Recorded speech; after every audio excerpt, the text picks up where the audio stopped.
بیشتر چه کسی رو به عنوان الگو قبول داری؟ میتونه خانوادت باشه یا دوستات یا حتی یه سیاستمدار یا آدم مشهور، شاید هم یه کاراکتر از توی یه فیلم. همه ما یه ژانر مورد علاقه تو فیلم‌ها داریم که تو همون فیلم جذب یه کاراکتری میشیم. یه سری از قهرمانا خوششون میاد مثل سوپرمن، بعضیام لیدرای قوی دوست دارن مثل مادر اژدها. آدمایی هم هستن که جذب کاراکتر منفی مثل جوکر به خاطر کاریزمای بالاش میشن. اون فردی که تو ناخودآگاه جذبش شدی، حرفای خیلی زیادی راجع به کاراکتر خودت میزنه. یه دلیلی برای تمایلت به یه سری از افراد وجود داره.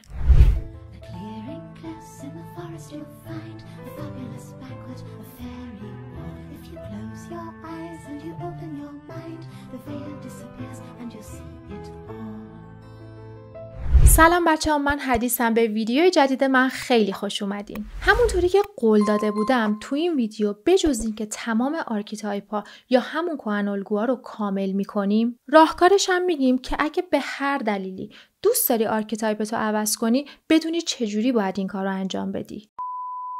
اول خیلی کوتاه، اگه یادتون رفته کهن الگو یا آرکیتایپ یه سری الگوی رفتاریه که انگار شما رو گرفته و شما ناخودآگاه یه سری رفتار رو انجام میدین یا حتی جذب یه سری از افراد خاص میشین و شما بدون اینکه خودتون بدونید یه سری کارا رو هی انجام میدین و این قضیه هی تکرار میشه. مثلا تو همه کارا عجولین، همه چی برای شما باید سریع انجام بشه. کلاس موسیقی میری، از خودت توقع داری تو جلسه سوم کامل راه افتاده باشی. وارد رابطه میشی، با مشاور صحبت میکنی، دوستات بهت راهکار میدن، ولی آخر روز یه کاری رو اتومات انجام میدی. نتیجهش هم همیشه یه رابطه شروع میشه، هیجانی میشه داستان، تو دقیقاً کارهای روتین خودتو انجام میدی ولی نمیشه. اونی که تو میخوای نمیشه. الان منظورم این نیست که هیچ وقت نمیشه، کاملا تغییر پذیره. یکم صبر کنید، در ادامه توضیح میدیم. نصف آرکیتایپ‌ها رو تو قسمت اول ویدیو گفتیم. اگه خودتو تو اونا پیدا نکردی، حتما یکی از اینایی. با 2 آرکیتایپ زنونه شروع میکنیم که هر جفتشون یه مدل مرد رو جذب خودشون میکنن. تو ادامه ویدیو بیشتر این قضیه براتون جا میفته.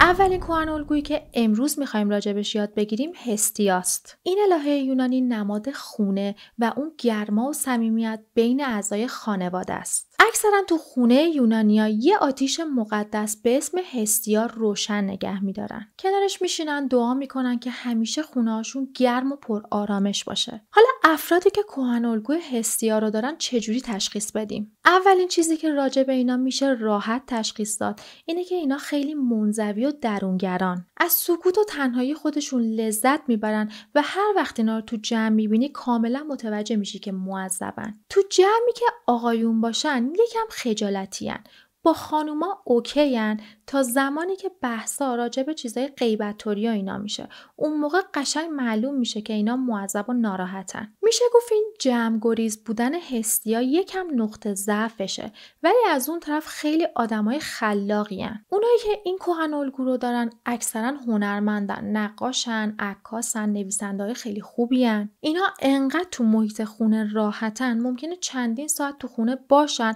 خودشون رو مشغول کنن به انواع و اقسام کارهای خونه و گذر زمانو اصلا متوجه نشن. خیلی آدمای آروم و کم حرفین، ولی برخلاف ظاهرشون که اینجوری نشون میدن دوست ندارن کسی دور و برشون باشه، بعدشون نمیاد عزیزاشون اینا رو در نظر بگیرن. مثلا دوست نداره براش جشن تولد بگیرن، سورپرایزش کنن، ولی باید همه یادشون باشه و بهش تبریک بگن. اینجا یه نکته بگم که اصلا آدمای متوقعی نیستن. بعضیا هستیا رو با دیمیتر که یکم جلوتر راجبش صحبت میکنیم اشتباه میگیرن. اونم دقیقاً این بخش توقعه. هستیا اگه به کسی محبت میکنه یا کاری واسه کسی انجام میده، اصلاً دنبال جبران از طرف مقابل نیست. کاملا برعکس دیمیتر. چیز دیگه‌ای که راجب هستیا هست اینه که اینا پوشیده لباس میپوشن. مهم نیست کجای دنیا زندگی بکنن، خانواده‌شون باز باشن، بسته باشن، اینا چه مذهبی داشته باشن، اصلا اینا اهمیت نداره. یک سری اعتقاداتی داره که همونا رو دنبال میکنه. حالا این گروه از خانوما برای جذب پارتنرشون توی رقابت با کهن‌الگوی هکاته قرار میگیرن. حالا بریم ببینیم اونا چه شکلی هن و چرا هر دوی اینا یه مدل مرد رو جذب میکنن. هکاته خدابانوی جادو و اسرار یونانیه. این الهه تو افسانه ها هم خیلی پرقدرته، هم یکم مرموزه. اونایی که این آرکیتایپو دارن عاشق کشف چیزای مرموز و پیچیدن. اکثرا میبینی راجع به مسائل ماورالطبیعه صحبت میکنن و با لذت خاصی اینجور مسائل رو دنبال میکنن. روانشناس و نویسنده های خوبی از اینا در میاد، چون اینا عمق هر داستانی رو موشکافانه در میارن. واقعا افراد شجاع و قویین. اینجوریان که یه چالش تو زندگیشون میاد اصلا تسلیم نمیشن، دنبال راهکار میکنن، یه جوری اوکیش میکنن. اینا مثل هستیات درونگران، از اون سبکایی که دوستان چند ساعت تو اتاقشون باشن و در نیان و فقط به مسائل خودشون فکر کنن. یه چیز جذاب که راجع به کهن‌الگوی هکاته است اینه که با اینکه نسبت به تغییر تو زندگیش حساسه، ولی اگه یه تغییر بزرگ تو زندگیش اتفاق بیفته خیلی خوب باش کنار میاد. مثل دوستایمون که بعد مهاجرت خیلی سریع به همه چی عادت کردن، یا افرادی رو دیدین که خیلی مشاوره های عاقلانه‌ای بهتون میدن، باشون صحبت میکنی قشنگ آروم میشی. اونا هکاتن. من فکر میکنم طبق چیزی که تو پابلیک به ما نشون داده شده لیلا حاتمی ممکنه هکاته باشه. یادتونه گفتم هستیا و هکاته هر دوی مدل مردو به سمت خودشون جذب میکنن؟ دلیلش اینه که با کاراکترهای متفاوت هر جفتشون خیلی حامیان و خونه و خانواده‌شون رو با حساسیت زیادی نگهداری میکنن و در کل میتونیم بگیم هر جفت اینا برای رابطه آدمای فوق‌العاده امنی هستن. حالا چه کسی میتونه همزمان با این دوتا کانکت بشه؟ پوسایدن کیه؟ یونانی‌ها معتقدن پوسایدن خدای دریا و زلزله است. یه فیلم قدیمی هم راجبش هست، نمیدونم دیدین یا نه، الان اسمش رو یادم نمیاد، ولی اگه یادم اومد تو فوتیجا حتما میذارم. نکته‌ای که با دیدن این فیلم متوجهش میشی اینه که پوسایدن اکثرا خیلی عصبانیه.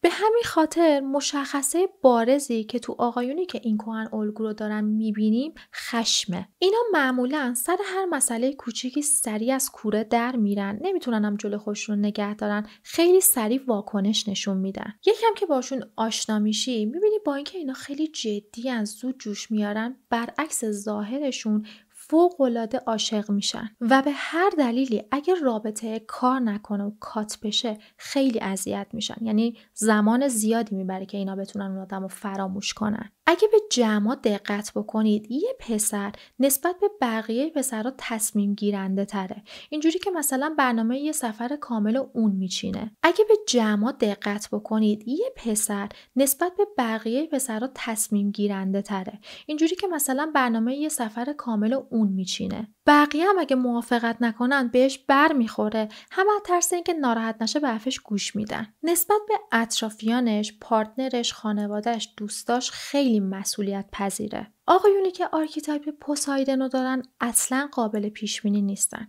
مثلا یه دوره همی رفتین، با هم گفتین، خندیدین، صمیمی شدین، کول برخورد کرده، ولی سری بعدی که ببینیدش انگار اولین باره که شما رو دیده. آدم روبروشون گیج میشه، نمیدونه ناراحته، من کاری کردم این اینجوری شده، کلا آدما رو یه مقدار گیج میکنه. تو طبیعت خیلی احساس خوبی داره، مخصوصا کنار دریا واقعا آروم میشه. اصلا خیلیاشون عاشق شنا کردن و تو قایق وسط آب بودن و اینجور چیزان. دقیقاً همون جور که پوسایدن شرایط مختلف دریا رو کنترل میکنه، اونایی هم که این کهن‌الگو رو دارن با تغییرات و شرایط خیلی سازگارن. تو تغییرات انعطاف پذیرن، اگه مهاجرت کنن اینا از اون دستایین که شکوفا میشن. بخوایم مثال بزنیم، جیسن موموا هم تو گیم آف ترونز هم توی آکوامن. اگرم بخوایم ایرانی بگیم بر اساس چیزی که تو پابلیک دیدیم فکر میکنم پیمان معادی. کهن‌الگوی جذاب بعدیمون آرتمیسه.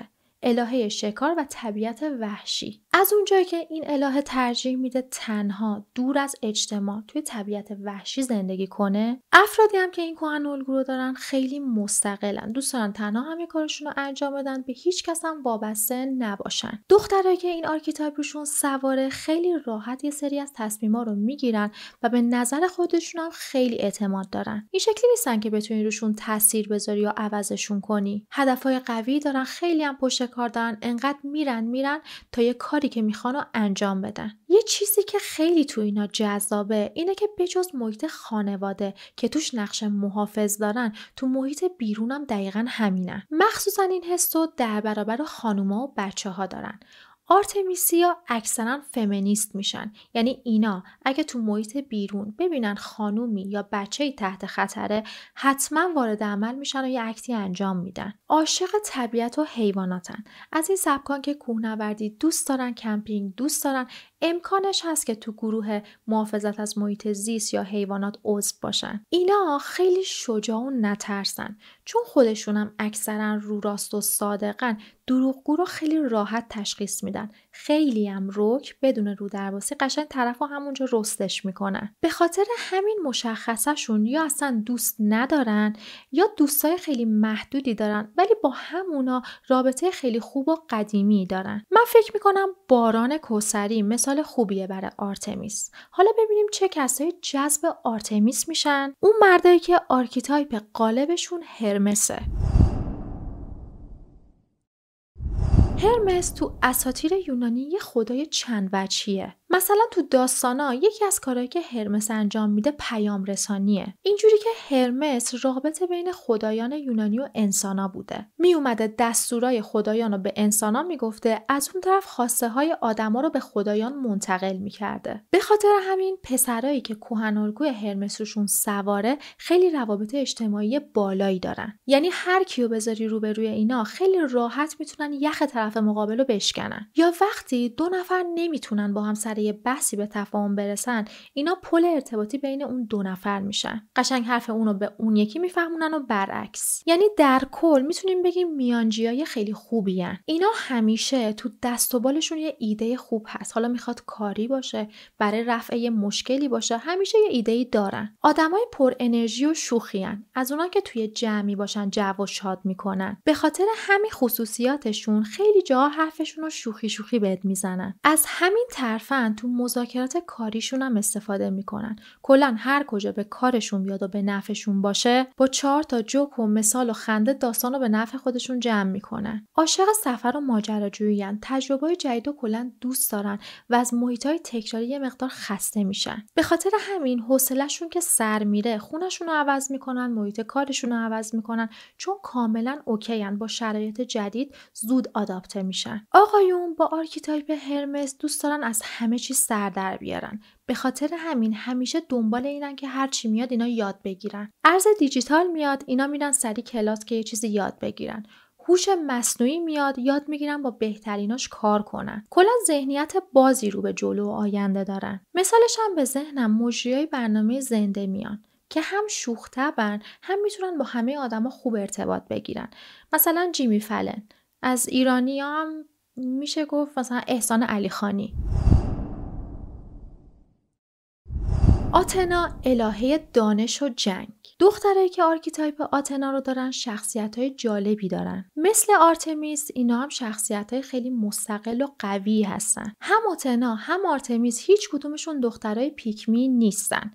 همیشه پشت دخترای دیگن و حمایت از همجنسشون براشون مهمه. برای اونایی که نمیدونن پیکمی چیه، هم پسر پیکمی داریم هم دختر پیکمی داریم. اینا رفتارشون تو جمع یه شکلیه که همجنس خودشون میذاره کنار، تمام تلاششو میکنه که توجه جنس مخالف رو جلب کنه. یه مثال بزنم، مثلا دختر پیکمی میدونه که دخترای فوتبالی کمترن نسبت به پسرای فوتبالی. بعد این میاد تا لیگ تمام کشورها رو از حفظ نگه ول نمیکنه، چون باید حتما نشون بده این از بقیه دخترها کولتره و با بقیه فرق داره. پسر پیکمی هم میاد دقیقاً همین کارو ولی اونوری انجام میده. خلاصه چه دختر چه پسر پیکمی نباشیم، مثلا کول نیست. حالا از بس خارج نشیم، آتنا و آرتمیس اینجوری نیستن.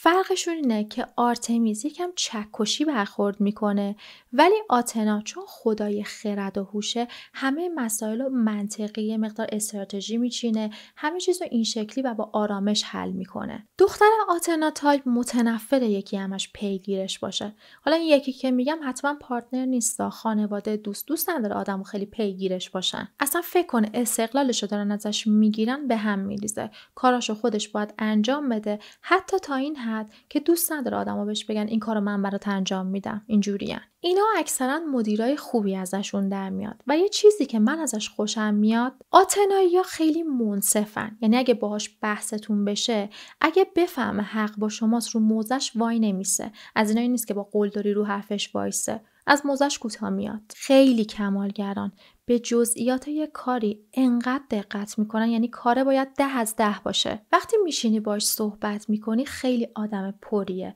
راجع به مسائل بیخود حرف نمیزنه، از سیاست میگه، از اقتصاد حرف میزنه. بعد یه چیزی که ازش میپرسی سریع به جواب نمیده، قشنگ میره راجبش فکر میکنه، برنامه ریزی میکنه. بعد مثلا دیدین تو این جمعای دخترونه چند تا دختر نشستیم داریم میگیم فردا بریم خرید، همه میگن آره بریم. آتنا به جواب نمیده که منم میام. همه گفتن منم میام، این نمیگه.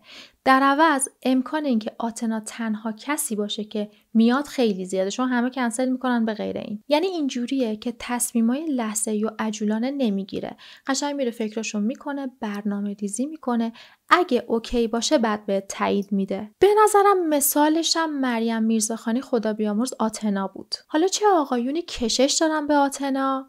آپولو خدای خورشید و موسیقی.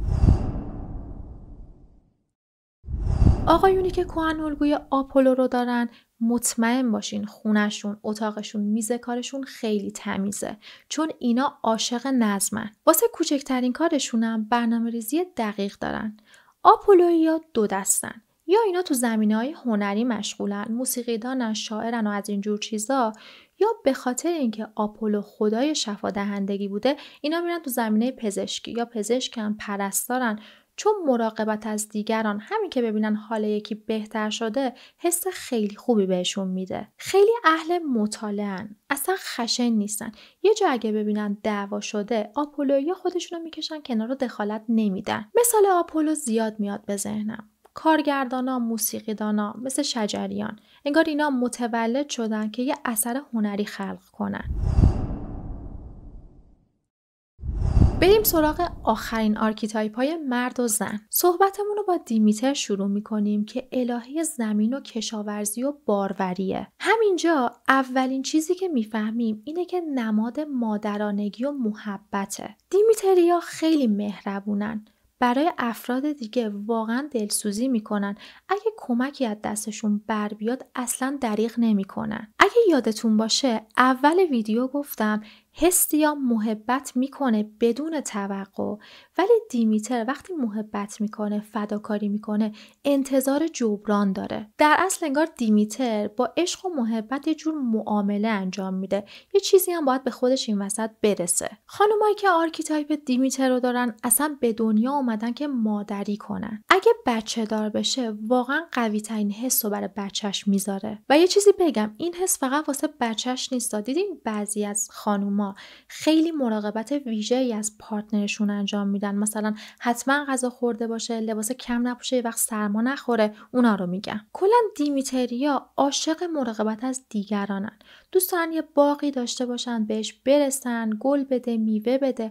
حالا اگه یه باغم نشد، تو خونه‌شون اینا چند تا گلدون دارن و خیلی به اونا رسیدگی میکنن. عاشق ثباتن، اصلا آدمای ماجراجویی نیستن، از تغییرات هم متنفرن. هدفشون یه زندگی پایدار و ثابته. یه چیزی بگم، خیلی خوش میگذره مهمونی بری خونه دیمیتریا، از بس که بهت میرسن. کلا دوستی باشون خوبه، دوستای خالصی ان، بهت توجه میکنن، بهت عشق میدن. آدمایی هم نیستن که اهل حاشیه و دراما و رقابت و اینجور چیزا باشن. اوپرا به نظرم آرکیتایپ دیمیتر رو کاملا داره، چون با اینکه خودش بچه نداره ولی به بچه‌ها و جوونا خیلی کمک کرده. یعنی اون ویژگی‌های مادرانه و حامی بودن رو داره. چه آقایونی به سمت دیمیتر گرایش دارن؟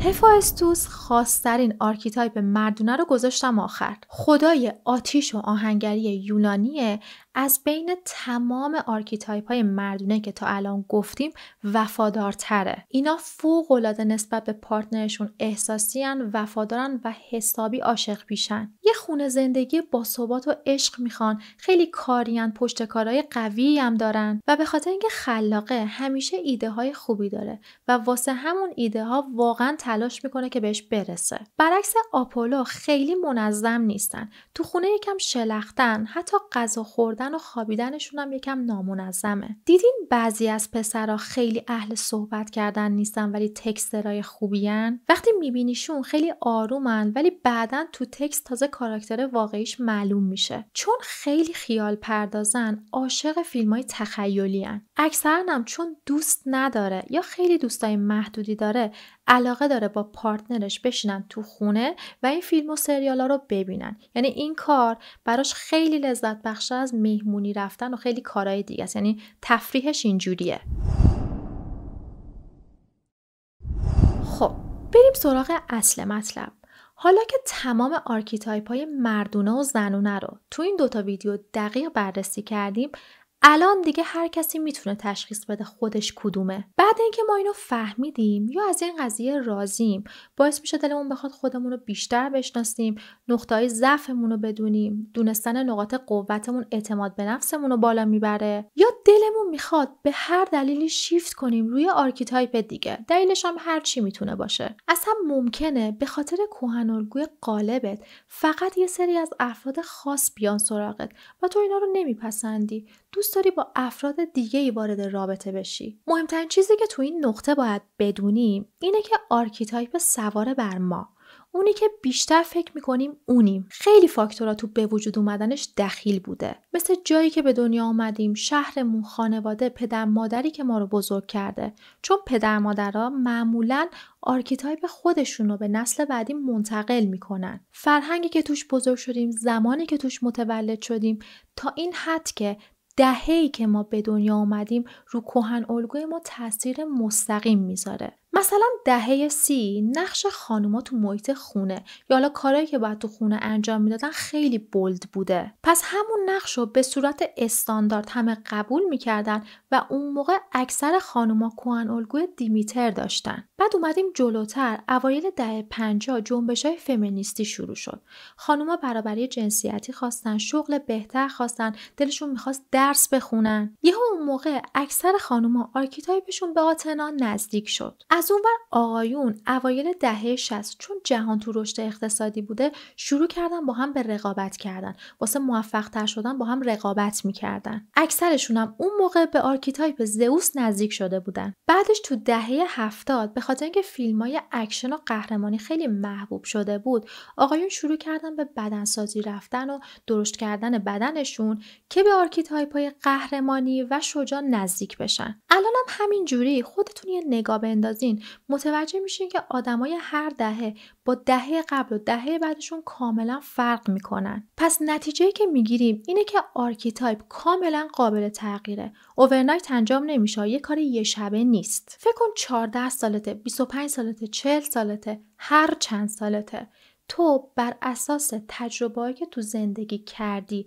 امروز یه سری تصمیم میگیری و نتیجه اون تصمیم‌ها میشه زندگی امروزت. خب حالا چی کار کنیم؟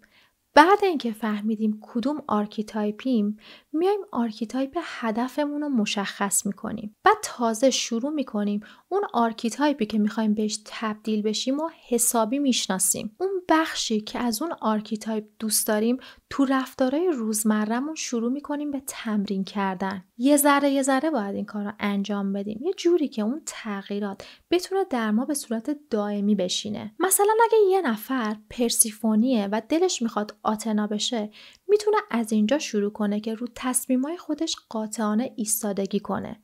چون پرسیفونی این شکلی که هرچی بهش میگی باید موافقت میکنه. نکته بعدی اینه که نسبت به تغییر و بهتر شدن گارد نداشته باشیم. اگه یکی هست به خاطر آرکیتایپش همش خشنه، دلش میخواد دعوا کنه، چه اشکالی داره اون چیزای خوب از آرکیتایپش رو نگه داره، یه سری چیزا مثل همین خشونت و عصبانیت و اینا رو بیاد کم کم ملایمش کنه. من خودم شخصا فکر نمی‌کنم پافشاری کردن روی یه سری از اخلاقا چیز مثبتی باشه. نکته بعدی اینه که محیطتون رو عوض کنید.